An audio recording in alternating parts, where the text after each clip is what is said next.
બતાવ્યું છે એક વાણી કુંભારામાં કહ્યું કે સાધુ રામ હરી હરી ભજી લ્યો ને પ્યારા ભજીને ઉતરો ભો પારા. તમે કોઈ ભાઈ ભાવ છો? મારો હાથ વસો ને ગાતો પેલો ગૌરવ.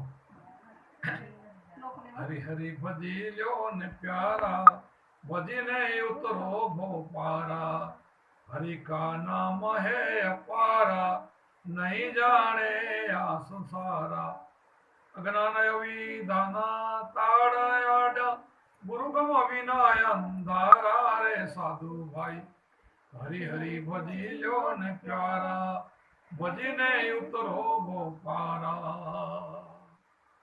આ અમરય ભંગ એક દેવ હે તેની કરી લ્યો ને સેવા તેને મેલી શીશ પથરાને નમાવે એડે ઉમર ગુમાયા રે સંતો ભાઈ હરી હરી ભજી લ્યો ને પ્યારા ભજીને ઉતરો ભોપારા. દિવસ આથમે ને તારા ઘણેરા તેથી ની મટે અંધારા હે ગુરુ રે ગમ કેરો ભાણ યુગે તો અખંડ થાય અંજવાળા રે સાધુ ભાઈ હરી હરી ભજી લ્યો ને પ્યારા ભજીને ઉતરો ભોપારા. આ દેહમાં એક દેવ છે દર્શન કરો નિરાધારા દર્શન કરતા દુખડા જાવે આનંદ થાય અપારા રે સાધુ ભાઈ હરી હરી ભજી લ્યો ને પ્યારા ભજીને ઉતરો ભોપારા. સતગુરુ ચરણે શીશ નમાયા ગુણ બતાયા અપારા પ્રેમ પ્રતાપે બાપુ કુંભારામાં બોલ્યા સતો ઉતર્યા ભોપારા રે સંતો ભાઈ હરી હરી ભજી લ્યો ને પ્યારા ભજીને ઉતરો ભોપારા. આ 4 કડીનું ભજન છે. કુંભારે મેં ગાયું કે સાધુભાઈ હરી હરી ભજી લ્યો ને પ્યારા ભજીને ઉતરો ભોપારા હરિ કા નામ હે અપારા નહીં જાણે સંસાર. આખો સંસાર આ હરીને નહીં જાણે નથી જાણતો. આપણે ગોરખે એમ કહ્યું કે એક ભૂલ્યો દૂજો ભૂલ્યો ભૂલ્યો સબ સંસાર એક ન ભૂલ્યો જતી ગોરખો એને ભજન વહાવ. કે જેને ગુરુનું ભજન મળ્યું ને ગોરખાને એટલે ગોરખનાથ કે હું નથી ભૂલ્યો બાકી જગત ભૂલ્યો. તો આને કુંભારામાં એમ જ કીધું કે આખો સંસાર આને નથી જાણતો કે ગુરુ કર્યા વગર અને ગુરુનો શબ્દ લીધા પછી ગુરુના વચનમાં રહ્યા વગર આખો સંસાર નથી જાણતો. પછી કીધું અમર અભંગ એક દેવ હોય તેની કરી લ્યો ને સેવા.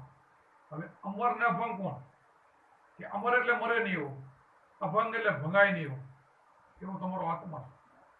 જો આ ગીતામાં લખ્યું છે, આ ભગત તો ભણાતા ને ગાયું, પણ ગીતાજીમાં લખ્યું છે કે આપણે આત્માને કોઈ શસ્ત્ર કાપી ના હકે એટલે ભંગાય નહીં, અગ્નિ બાળી ના હકે, પાણી ભેજવી ના હકે, પવન સૂકવી ના હકે, મરે નહીં એટલે અમર, અજન્મા એટલે જન્મે નહીં, આવું આત્મા છે.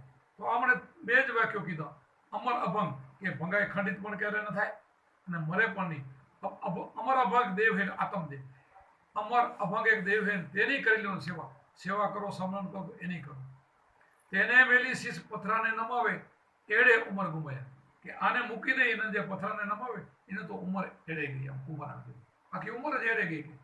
આને મૂકીને આને સમજીને આને પગે લાગે રોજ એને સમજીને પછી કોઈ મૂર્તિને ગુણની પૂજા કરે તો ના એની ના નથી પડી. પણ આને મૂકીને શું મેં કીધું? અમર અભંગ એક દેવ હે તેની કરી લો સેવા. તેને મેલી, જો મેલીને કીધું, તેને મેલીને, તેને મેલી શીશ પથરાને નમાવે એડે ઉંમર ગુમાય. સાધુભાઈ હરી હરી ભજી લ્યો ને પ્યારા ભજીને ઉતરો ભોપારા. પછી કીધું દિવસ આથમે અને તારા ગણેલા. આ દીવ આથમી જાય એટલે કેટલા 9 લાખ તારા બોલે છે માણસ. આપણે ગણ્યા નથી પણ કે છે 9 લાખ તારા. અને એકુકો તારો સૂર્યથી મોટો છે. 9 લાખ તારા છે છતાં રાતનો અંધારો કેમ? સૂર્યથી મોટા છે અને 9 લાખ છે છતાં આપણે એકબીજાના માણસનો અંધારામાં ચહેરો ન ઓળખી બત્તી કરવી પડે. કાં બોલાવું છે ભાઈ કોણ છો? સિંદરી પડી હોય તેમ લાગે કે હાફ જાય કે એરુક્ષક શું છે આપણને દેખાય નહીં. 9 લાખ તારા હોવા છતાં અંધારું. એનો અર્થ તમને પછી સમજાવું કે ગુરુ ગમ કેરો એક ભાન ઉગે કે જો સૂરજ ઉગી જાય તો એ 9 લાખ તારા છે ને આથમતા નથી એમ જ હોય છે.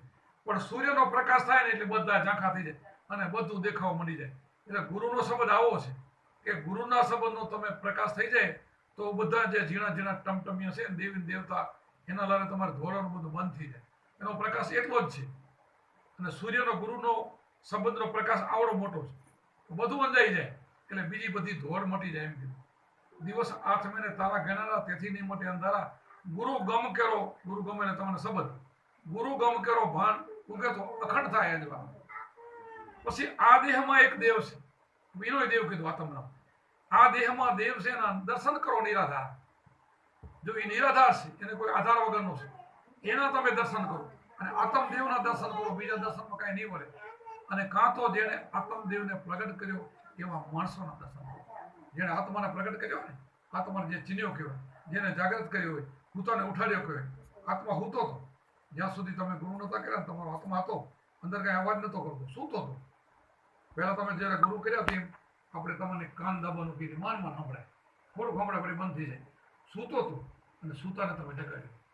એટલે એને જગાડે એવો કાંઈ પુરુષ હતો, કાંઈ નહીં નમસ્કાર કરો તો તમારું કામ થાય. સૂતો હવે કાંઈ બોલે નહીં, કાંઈ ચાલે નહીં, કાંઈ દે નહીં, લે નહીં, કાંઈ નહીં, મન મનાવવાનું અને કાંઈ મળે નહીં, અને પાછું કીડીયું મારી પાછું આવવાનું. એટલે કુંભારામને કેવું પડ્યું કે આને તમે ભજો, અમર અમગ દેવ હે તેની કરી સેવા, તેને મિલી છે પદરમ નમાવ, એટલે ઉમર ગુમાયા. અને આ દેહમાં એક દેવ છે, તેની કરી લ્યો સેવા. સેવા કરો